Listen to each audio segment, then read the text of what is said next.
भाद्रपद मास के शुक्ल पक्ष की पावन परिवर्तनी एकादशी पर आप सभी श्रद्धालुओं को हृदय से मंगलमय शुभकामनाएं। आज के इस विशेष अवसर पर हम जानेंगे उस एकादशी के बारे में जिसे विभिन्न नामों से पुकारा जाता है। कहीं इसे वामन एकादशी कहा जाता है, कहीं परिवर्तनी एकादशी, तो कहीं जलझूलनी और पद्मा एकादशी के रूप में। हर नाम में छुपा है भक्ति और आस्था का अलग ही भाव, और इसी अद्भुत महत्व पर आज हम करेंगे विस्तार से चर्चा। क्या है इस एकादशी का महत्व, क्यों इसे इतना पवित्र माना जाता है, इन नामों के पीछे क्या कारण छुपा है, इस व्रत को करने से क्या पुण्य प्राप्त होता है और किसे यह व्रत अवश्य करना चाहिए, साथ ही कौन लोग इसे करने से वंचित रहें। इस दिन एक ऐसी कौन सी चीज है जो गाय को खिलाने से आपका जीवन बदल सकता है, यह भी जानेंगे इस वीडियो में विस्तार से। इसके अलावा हम आपको बताएंगे कि इस वर्ष यह वामन एकादशी किस तिथि को पड़ रही है, 3 सितंबर को या 4 सितंबर को। साथ ही शास्त्रों में वर्णित व्रत की विधि, नियम, आहार विहार, भगवान को अर्पित किए जाने वाले भोग और सबसे महत्वपूर्ण व्रत पारण का सही समय क्या होगा। विशेष ध्यान देने योग्य बात यह है कि अन्य एकादशियों की तरह इस व्रत का पारण अगले दिन सूर्योदय के तुरंत बाद नहीं किया जाता। तो आखिर इस बार पारण कब होगा और क्यों, इन सभी प्रश्नों का उत्तर आपको इसी वीडियो में विस्तार से मिलेगा। इस प्रकार से आने वाली इस एकादशी के बारे में संपूर्ण जानकारी आपको इस वीडियो के माध्यम से प्रदान की जाएगी, विधियां बताई जाएंगी और महत्व बताया जाएगा। आपसे निवेदन है कि वीडियो यदि थोड़ा सा भी उपयोगी लगे तो कृपया एक बार लाइक अवश्य कर दीजिएगा। भगवान नारायण की कृपा प्राप्त करने के लिए कमेंट बॉक्स में अवश्य लिखिएगा जय श्री हरि या ओम नमो भगवते वासुदेवाय। चातुर्मास है, चातुर्मास की एकादशी पर यह मंत्र जितने लिखे जाएंगे उतना कल्याण होगा, तो अवश्य लिखिए और लिखते जाइए। आइए जानकारी आरंभ करते हैं, बात करते हैं आने वाली एकादशी की। प्रिय भक्तों, भादों का महीना चल रहा है। भादों के महीने में शुक्ल पक्ष की जो एकादशी है यह चातुर्मास का मध्यांतरण है। मध्यांतरण से अभिप्राय है कि अब आधा चातुर्मास पूर्ण हो चुका है। 4 माह का होता है चातुर्मास, तो अब 2 महीने पूरे हो गए हैं। जब मध्यांतर आ जाता है तो जगत के पालनहार जो क्षीर सागर में विश्राम कर रहे हैं वह करवट बदलते हैं, करवट बदलते हैं, इसीलिए इसे परिवर्तनी एकादशी कहा जाता है। इस दिन भगवान विष्णु अपनी सोने की अवस्था में परिवर्तन करने का भी आ रहा है, करते हैं। इसे वामन एकादशी भी कहा जाता है क्योंकि इसी दिन भगवान नारायण वामन रूप धारण करके और राजा बलि का उद्धार किया था, देवताओं का उद्धार किया था, इस सृष्टि को राजा बलि के प्रकोप से बचाया था। राजा बलि बहुत धर्मात्मा राजा थे। यद्यपि वह राक्षस थे परंतु उनका कुल कुछ ऐसा था कि वह भगवान श्री हरि के परम भक्त थे। अब राक्षस होने के नाते देवगण उनसे सदा त्रस्त रहते थे, देवताओं को वह बिल्कुल प्रिय नहीं थे। राजा बलि ने इंद्रलोक पर अपना राजकाज स्थापित कर लिया था, बड़े बलशाली थे वह। तब भगवान विष्णु ने वामन रूप धारण करके और उनसे सृष्टि को छुटकारा दिलाया था, इसलिए इसे वामन एकादशी कहा जाता है। इसका वर्णन एकादशी की जो कथा आप सुनेंगे, मैं सुनेंगे ना, उसमें भी आएगा। यह जो एकादशी है, इस एकादशी पर पूजन का विशेष विधान है को मुख्य रूप से जो लोग मुक्ति चाहते हैं, प्रभु का धाम चाहते हैं, उन्हें अवश्य करना चाहिए। मुक्ति के उद्देश्य से यदि संकल्पित होकर इस व्रत को किया जाए तो निश्चित ही व्यक्ति का जीवन पूर्ण हो जाता है और वह दोबारा इस पृथ्वी पर नहीं आता, भगवान के परम धाम को प्राप्त करता है और जब तक जीता है वह सभी सुखों को प्राप्त करता है। इस एकादशी के दिन कमल से भगवान का पूजन किया जाता है। कैसे कमल अर्पित करना है, कैसे पूजन करना है, यहाँ मैं आपको भी जब पूजा विधि बताएंगे तो उसमें अवश्य इसके विषय में जानकारी दूंगा। इस एकादशी आपको भगवान श्री हरि के वामन रूप का पूजन करना चाहिए। भगवान का जो वामन अवतार हुआ है उनकी जो भी तस्वीर, प्रतिमा आपके पास हो, उसे ही पूजन के लिए आपको प्रयोग करना चाहिए। आइए अब बात करते हैं कि इस एकादशी का आपने व्रत पूजन के जो नियम हैं उनको कैसे धारण करना है, क्या नियम है, किन का पालन करना है और किस प्रकार से विधि है, फिर पूजन आदि करना है। प्रिय भक्तों, कुछ नियम हैं इस एकादशी के जो व्रत के 1 दिन पहले होते हैं, उनको ध्यान से सुनिएगा। सबसे पहले तो जो वामन एकादशी है ना, इस एकादशी के 1 दिन पहले कुछ वस्तुओं का आपको त्याग कर देना चाहिए। उन्हीं में से है कांव से की वस्तु का प्रयोग। कांव से की वस्तु का प्रयोग आपको भूल के भी इन 3 दिनों में नहीं करना है, दशमी, एकादशी और द्वादशी को। दूसरा आपको मसूर की दाल का प्रयोग नहीं करना है। चाहे व्रत कर रहे हैं चाहे व्रत नहीं कर रहे हैं, जो व्रत कर रहे हैं वो केवल व्रत वाले दिन तो फलाहार करते ही हैं, बाकी जो अन्य दिन हैं उनका पर भी मसूर की दाल, न चने के साग, हरी पत्तेदार सब्जियों का त्याग करना चाहिए। यह आपको इन 3 दिनों में ग्रहण नहीं करनी चाहिए। सामान्य जन के लिए चावल का त्याग कहा गया है। ये चावल एकादशी के दिन नहीं खाने चाहिए। 3 दिन का त्याग नहीं है, पर मैं आपको अभी बता दूं कि इस एकादशी पर चावल के दान का बड़ा महत्व है। खाना नहीं है पर दान का महत्व है। इस दिन आपको चावल दान करने चाहिए। आगे मैं दान की कुछ और वस्तु भी बताऊंगा जो इस एकादशी पर दान की जानी चाहिए। इसके अलावा यह भी जान लीजिए कि गाय को क्या खिला सकते हैं जिससे आपका जीवन बदल सकता है। इसमें शामिल है गाय को हरा चारा, ताजी रोटी या ज्योति पर गुड़ रखकर खिला सकते हैं। इससे हमारे जीवन के सभी दोष मुक्त होते हैं और हमें अपने जीवन में सफलता मिलती है। हमारे सभी प्रकार के दोष नष्ट हो जाते हैं। दोस्तों, आपको इस तिथि के दिन ही शहद का त्याग कर देना है। शहद, मधु, अर्क कहते हैं। मधु जो अर्क है उसको आपको भूल के भी इन 3 दिनों में प्रयोग नहीं करना है। भगवान श्री हरि विष्णु का जब पूजन करेंगे उसके लिए जो पंचामृत बनाएंगे उसमें भी शहद नहीं डालेंगे, इसका ध्यान रखिएगा। इसके अतिरिक्त लहसुन, प्याज आदि का त्याग व्रत के 1 दिन पहले ही कहा गया है। आपको दशमी तिथि को ही त्याग कर देना चाहिए। यदि आप मांस मदिरा का सेवन करते हैं, कि प्रभु भक्त हैं जो मांस मदिरा तो सेवन करते हैं पर एकादशी का व्रत भी करते हैं, तो ऐसे जो भी लोग हैं वह मांस मदिरा का त्याग भी 1 दिन पहले ही करेंगे। ऐसा नहीं कि आज मांस मदिरा खाए और कल व्रत कर लें, यह संभव नहीं है, यह उचित नहीं है, यह दोषपूर्ण है। आप आज ही अर्थात व्रत के 1 दिन पहले ही मांस मदिरा का त्याग कर दें। बैंगन की सब्जी और मूली की सब्जी आपको नहीं खानी है। इस प्रकार से दशमी तिथि से ही यह त्याग आरंभ हो जाएंगे। बाल आदि धो लीजिएगा दशमी तिथि को। ध्यान दीजिएगा कि आपने शुद्ध का ध्यान रखना है, ब्रह्मचर्य का पालन करना है, और यह ब्रह्मचर्य जो है वह आपने दशमी तिथि को ही धारण कर लेना है। और यह द्वादशी का पारण जब तक नहीं हो जाता तब तक ब्रह्मचर्य का पालन करना है। तो इस प्रकार से इन नियमों को धारण करते हुए दशमी का दिन व्यतीत कीजिए, व्रत के 1 दिन पहले का दिन व्यतीत कीजिए। अब आते हैं व्रत वाले दिन के नियम पर, और उस दिन आपको क्या क्या करना है, क्या खाना है, क्या नहीं खाना है, कैसे पूजन आदि करना है, क्या दान देना है। एकादशी का जिस दिन आप व्रत कर रहे हैं, वामन एकादशी का, उस दिन आपको सूर्योदय से पहले उठना चाहिए। उठने के बाद स्नान आदि करके स्वच्छ वस्त्र धारण कीजिए। स्वच्छ वस्त्र धारण करके भगवान सूर्य को जल दीजिए, माता तुलसी को जल दीजिए। एकादशी के दिन तुलसी में जल दिया जाना चाहिए, तुलसी पूजन किया जाना चाहिए। एकादशी पर तुलसी पूजन वर्जित नहीं है, मैं पहले भी आपको बता चुका हूँ, और शास्त्रीय प्रमाण है कि द्वादशी के दिन तुलसी माता को नहीं छूना चाहिए, पत्ते आदि नहीं तोड़ने चाहिए, पूजन नहीं करना चाहिए। पर एकादशी के दिन तुलसी पूजन बहुत उत्तम बताया गया है। तुलसी पूजन करने के बाद अब आप अपने व्रत, पूजन, संकल्प आदि को करेंगे। इसके लिए जो भी आपके घर में उपयुक्त स्थान है पूजन के लिए, जहाँ बैठ के आप एकादशी का पूजन करते हैं। देखिए, एकादशी का व्रत कोई साधारण व्रत नहीं है, यह त्रिदिवसीय अनुष्ठान होता है, 3 दिन का होता है। इसके 3 दिन के नियमों का नतीजा, नियम दशमी तिथि से आरंभ होते हैं, एकादशी को पालित होते हैं, द्वादशी को पालन तक मान्य होते हैं। तो एकादशी के दिन अब आपने भगवान की करनी है स्थापना, भगवान की स्थापना करनी है और पूजन करना है। तो जो भी पूजा के लिए सही स्थान है आपके घर में,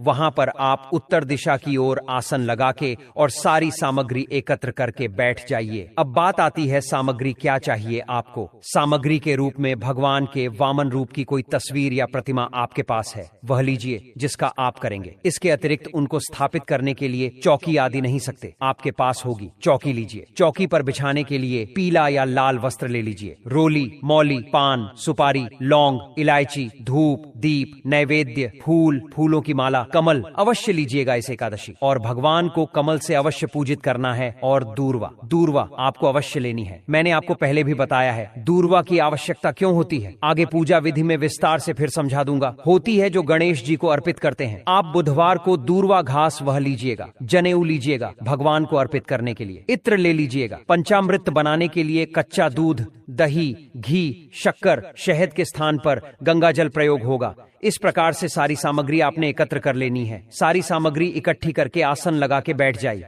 1 लोटा लीजिए तांबे का, उसमें पहले गंगा जल भरिए, फिर शुद्ध जल भरिए और अब हम का पूजन करेंगे। एक फूल लीजिए, उस फूल के द्वारा उस जल के छींटे दीजिए उस स्थान पर जहां पर आप पूजन करने वाले हैं, जो सामग्री आप पूजा के लिए लाए हैं। इससे वह सामग्री पवित्र हो जाएगी, वह स्थान शुद्ध हो जाएगा। इस प्रकार से जल के छींटे देकर आपने स्थान को पवित्र किया है, सामग्री को पवित्र शुद्ध किया है। अब उसे हम भगवान को पूजा में अर्पित करेंगे। चौकी लीजिए, चौकी को बिछाइए, उस पे पीला वस्त्र है तो पीला वस्त्र बिछाइए, लाल है तो लाल बिछाइए। भगवान के वामन स्वरूप की तस्वीर को सामने रखिए, उनके सामने घी का दिया रखिए, धूप रखिए, दिए के नीचे थोड़े फूल रख दीजिएगा आसन के रूप में। इस प्रकार से स्थापना आपने करनी है। अब आप सीधे हाथ पर जल लीजिए, सीधे हाथ पर जल लीजिए। पूजन के लिए एक छोटी रख लीजिए जो आप स्वयं की आचमनी करने के लिए लेंगे, या एक एक छोटे से किसी पात्र में थोड़ा सा जल और भरिए, गंगा जल युक्त, जिससे आप जो पूजा करने वाले हैं वह जल अचमनी करेंगे। तांबे के लोटे में जो जल भरवाया हमने वह भगवान की पूजा के लिए है। एक स्वयं की आचमनी के लिए भी एक छोटा पात्र रखिए, उसमें गंगा जल युक्त जल रखिए। उसमें से 1 चम्मच जल अपने सीधे हाथ में लीजिए, हाथ धो लीजिए। हाथ धोने के बाद अब आप जल आचमनी करेंगे। एक एक मंत्र पर 1-1 चम्मच जल ग्रहण करेंगे। जो पूजा करने हैं उसको पूजा के लिए और भगवान की पूजा के लिए योग्य होना होता है। यह उसकी एक प्रक्रिया है। एक मंत्र पर 1 चम्मच जल सीधे हाथ में लीजिएगा और पी जाइएगा। ओम केशवाय नमः जल लीजिए, पी जाइए। ओम नारायणाय नमः जल लीजिए, पी जाइए। जल लीजिए और हाथ धो लीजिए। अपने आप को तिलक कीजिए, मौली बांधिए। बाकी पारिवारिक जन बैठकर पूजन कर रहे हैं तो उन्हें भी तिलक कीजिए, मौली बांधिए।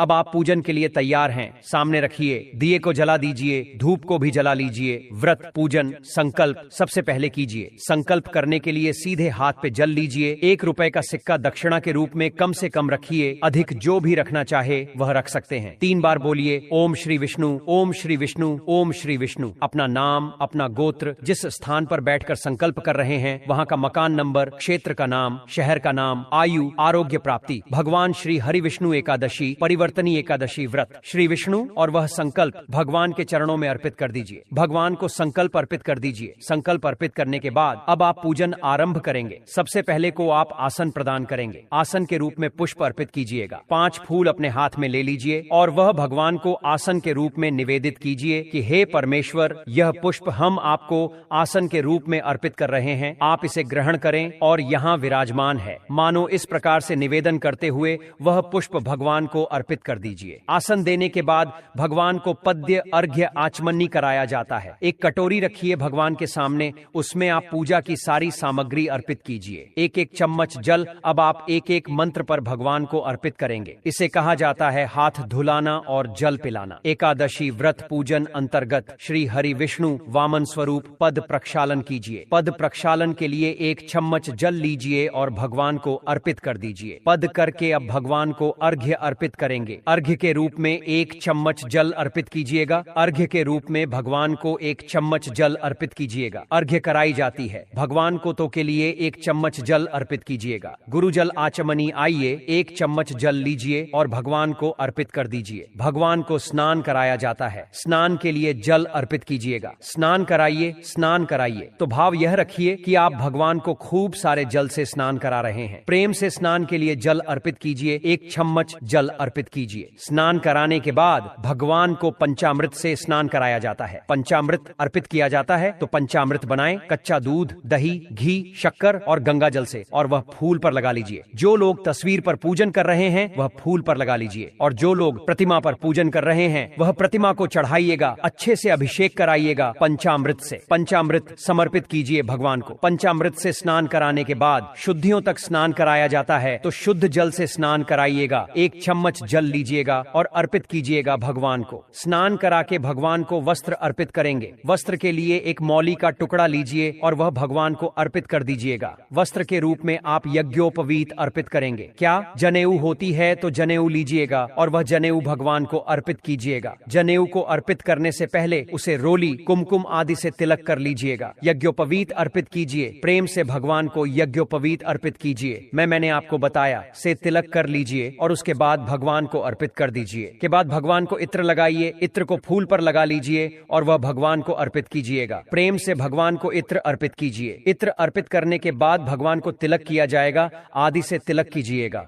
प्रेम से भगवान को तिलक कीजिए। तिलक करके और भगवान को फूलों की माला पहनाएंगे। फूलों की माला है, माला पहनाइएगा। पुष्प हो तो पुष्प अर्पित कीजिएगा। ओम नारायण नमः पुष्पम समर्पण माल्यार्पण। भगवान को प्रेम से माला पहनाइए, माला अर्पित कीजिए, और फूल है तो फूल कीजिए। और अब आप विशेष रूप से कमल दल अर्पित कीजिएगा। कमल दल हाथ में लीजिए, भगवान नारायण से प्रार्थना कीजिए। आपकी कोई मनोकामना है तो वह मनोकामना बोलिए और उसके बाद यह पुष्प अर्पित कीजिएगा। नारायण नमः श्री वामन रूपाय नमः परिवर्तनीय एकादशी पूजन अंतर्गत श्री वामन भगवान प्रेम से भगवान को कमल दल अर्पित कीजिए। कमल दल अर्पित करने के बाद भगवान को धूप दिखाइए और दीप दिखाइए। धूप दिखाने के बाद भगवान को दीप दिखाइएगा। धूप दिखाइए, दीप दिखाइए और अर्पित कीजिए। भगवान को नैवेद्य के रूप में आपके पास मिठाई है तो मिठाई अर्पित कीजिएगा। मिठाई न हो तो आप फल चढ़ा दीजिएगा, फल अन्यथा मिश्री ले लीजिएगा। अब भगवान को प्रेम से जल आचमनी कराइए। 1 चम्मच जल लीजिए और अर्पित कीजिए नमक। प्रेम से जल आचमनी कराइए।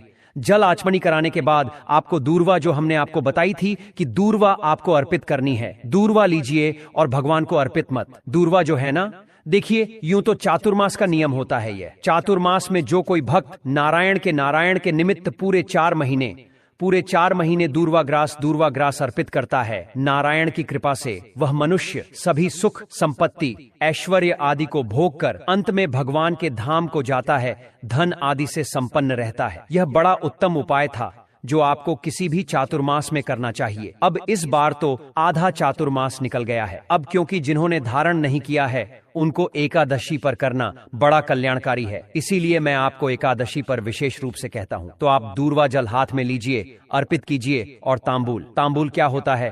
पान का पत्ता लीजिए, उस पर 2 लौंग रखिए, 2 इलायची रखिए, 1 सुपारी रखिए और वह अर्पित कीजिए। दक्षिणा जो भी आप अर्पित करना चाहते हैं भगवान को वह अर्पित कीजिए। नमः शुभ दक्षिणा समर व्यायाम ही। प्रेम से भगवान को दक्षिणा अर्पित कीजिए, हाथ जोड़ के नमस्कार कीजिए। और अब आप परिवर्तनीय एकादशी वामन एकादशी की कथा सुनिए। सही कथा यदि सुनते रहना चाहते हैं, सही जानकारी पाते रहना चाहते हैं तो हमारे चैनल को अभी सब्सक्राइब कर लीजिए, क्योंकि यह एक प्रतिष्ठित ज्योतिष संस्थान का चैनल है। हम यहाँ जो भी जानकारी देते हैं, जो भी कथाएं सुनाते हैं, वह पंचांग, ज्योतिष, शास्त्र और पुराणों पर आधारित होता है। हम सही कथाएं ही आपको सुनाते हैं, तो कथा सुनिएगा। साथ में विष्णु सहस्त्र नाम अवश्य सुनिएगा, वह भी हम अपने चैनल पर आपके लिए अपलोड करते हैं। विष्णु सहस्त्र नाम सुने और कथा श्रवण करें, इसके बाद भगवान की आरती करें। नियमों के अनुसार दिन को व्यतीत कीजिए। किसी के प्रति वैर भावना न रखिए, किसी का अहित न करिए, का बुरा न करिए, अपशब्दों का प्रयोग न करिए, ब्रह्मचर्य का पालन कीजिए। घर में नारायण विराजमान हैं, इसीलिए घर में किसी प्रकार का कलह क्लेश न रखिए, शांत वातावरण रखिए। भगवान में मन को, अपने चित्त को लगाते हुए समय को व्यतीत कीजिए। सायंकाल को कीर्तन कीजिए। कीर्तन विशेष वीडियो भी आपके लिए अपलोड करते हैं। अगर आप मंदिर आदि ना जा पाएं, आपके यहाँ कीर्तन ना होता हो तो कीर्तन के लिए आप लाइव वीडियो सुन लीजिएगा। कीर्तन कीजिए। रात्रि को जागरण की बड़ी महिमा है। इस एकादशी पर